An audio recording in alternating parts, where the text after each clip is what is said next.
ओम शांति। 23 नवंबर 2024 की मुरली से विशेष पॉइंट। तो पहला पॉइंट है, मीठे बच्चे देही अभिमानी बनकर सर्विस करो तो हर कदम में सफलता मिलती रहेगी। अर्थात बाबा हमें आज मुरली में कितनी इम्पोर्टेंट पॉइंट बता रहे हैं कि मीठे बच्चे, अगर तुम सफलता पाना चाहते हो हर क्षेत्र में, और इस संसार में तो शायद ही कोई आत्मा होगी जिसको सफलता नहीं चाहिए हो। तो अगर हम सफलता पाना चाहते हैं तो हमें प्रत्येक आत्मा को आत्मा समझना है, ना कि शरीर, और ना कि कोई शरीर से बनी हुई व्यक्ति। तो जैसे बाबा बिंदी वैसे मैं भी बिंदी, और इस संसार के समस्त प्राणी भी बिंदी अर्थात आत्मा। तो जब हम सबको आत्मा रूप में देखते हैं तो हमें हर क्षेत्र में सफलता सहज मिलती है, क्योंकि फिर हम इस संसार के विकारों से दूर हो जाते हैं। हम दैवीय रूप धारण कर लेते हैं, हमारे अंदर दैवीय गुण आते हैं। तो जब हमारे अंदर दैवीय गुण आ जाएंगे तो बताइए, देवी देवताओं को किसी चीज की कमी होती है? नहीं। तो वैसे ही हमें भी किसी चीज की कमी नहीं होगी, सफलता हमारे गले का हार होगा। और ये लाइन मेरी नहीं, स्वयं बाबा की है। तो अगर बाबा ने कोई बात कह दी है तो उसमें संशय रखना, यानी कि हम अपने आप को खुद असफलता की तरफ लेके जा रहे हैं।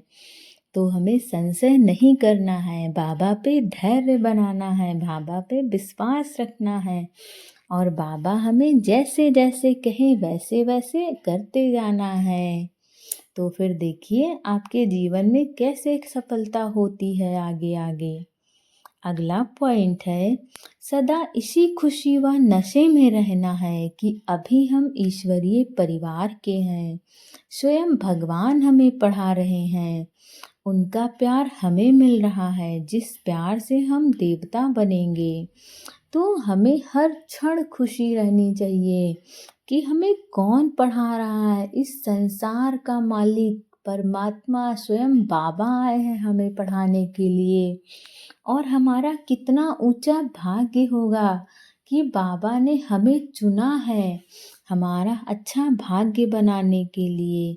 तो जब हमें बाबा आए हैं पढ़ाने तो हम कितने भाग्यशाली होंगे, हमारा भाग्य कितना अच्छा होगा। हमें इस खुशी और नशे में रहना है, हमेशा खुशी में डांस करना है अपने मन में। हमारे मन की स्थिति कभी भी डावाडोल नहीं होनी चाहिए, सदैव अचल और अडोल होनी चाहिए। सिचुएशन चाहे कैसी हो, बाबा सब देख लेगा, बाबा जाने, बाबा का काम जाने। हमारा तो काम है केवल बाबा बाबा कहना, क्योंकि हमें स्वयं बाबा आए हैं पढ़ाने, उनका प्यार हमें मिल रहा है। हम बाबा के बच्चे हैं, जिस प्यार से हम देवता बनेंगे। बाबा जो हमें प्यार दे रहे हैं, बाबा हमारे अंदर दैवीय गुण भर रहे हैं, क्योंकि बाबा हमें देवी देवता बनाने आए हैं। और जब हम बाबा के दैवीय गुणों को धारण करेंगे तो हम भी देवी देवता बनेंगे। तो हमें देवी देवता बनने वाली प्रैक्टिस तो करनी पड़ेगी ना। अगला पॉइंट है, इस बने बनाए ड्रामा को एक्यूरेट समझना है। इसमें कोई भूल हो नहीं सकती, जो एक्ट हुई फिर रिपीट होगी। इस बात को अच्छे दिमाग से समझ कर चलो तो कभी गुस्सा नहीं आएगा। वाह बाबा वाह। अर्थात बाबा बता रहे हैं कि बच्चे, ये 5000 सालों का बना बनाया ड्रामा है, और जो 5000 साल पहले हुआ है वो अभी भी होना है। इसमें जरा भी लेस मात्र संशय नहीं है। तो जो जैसा होना है वैसा हो, बस हमारा काम है बाबा बाबा करना। फिर हमारी समस्या बाबा देखेगा, बाबा जानेगा, हमें क्या टेंशन। तो हमें इस बात को अपने दिमाग में अच्छे से बिठा लेनी है और अगर कोई भी परिस्थिति आती है, कोई भी समस्या आती है, तो हमें उस पे गुस्सा नहीं होना है क्योंकि हमें तो पहले ही बाबा ने बता दिया है कि बच्चे जो होना था वो होगा। हमारा काम है हमेशा खुश रहना, हमेशा खुशी के डांस में नाचना। अगला पॉइंट है तूफान को तोहफा समझ सहज क्रॉस करने वाले संपूर्ण और संपन्न भव। वाह बाबा, कितनी अच्छी पॉइंट बाबा ने बताई है कि अगर आपके साथ चाहे कितनी भी बड़ी समस्या आ रही हो, इस संसार में सब कुछ परमात्मा की मर्जी से हो रहा है और अगर कोई भी चीज़ परमात्मा की मर्जी से हो रहा है तो ज़रूर वो हमारे भले के लिए हो रहा है।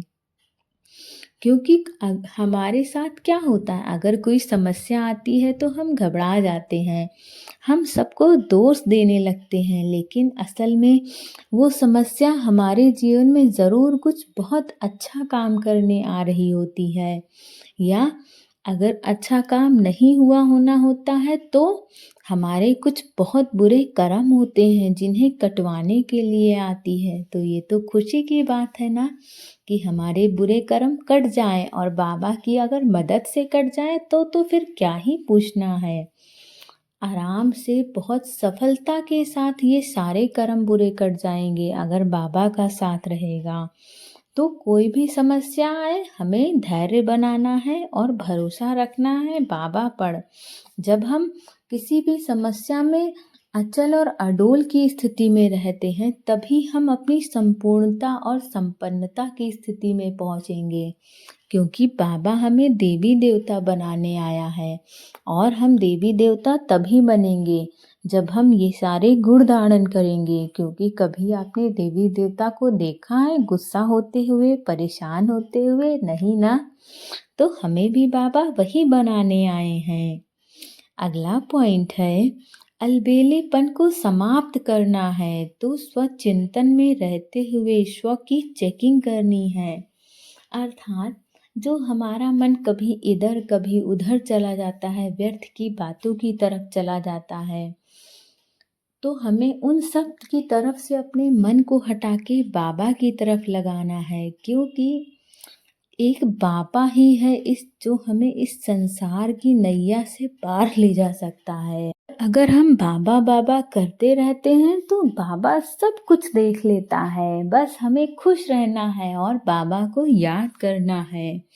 हमें इधर उधर की बातों में अपना मन नहीं लगाना है, अपनी खुद की चेकिंग करनी है कि हम कितना समय तक बाबा को याद करते हैं और कितना समय तक हम बाबा के बताए हुए रास्तों पर चलते हैं। क्योंकि सबसे ज़रूरी बात बाबा हमें यही तो सिखाने आए हैं, हमारी लाइफ स्टाइल बाबा बदलने आए हैं कि बच्चे आपका जो चल चलन का तरीका है, आपको जो जीवन जीने का तरीका है वो बदलो, तभी आप देवी देवता बन सकते हो।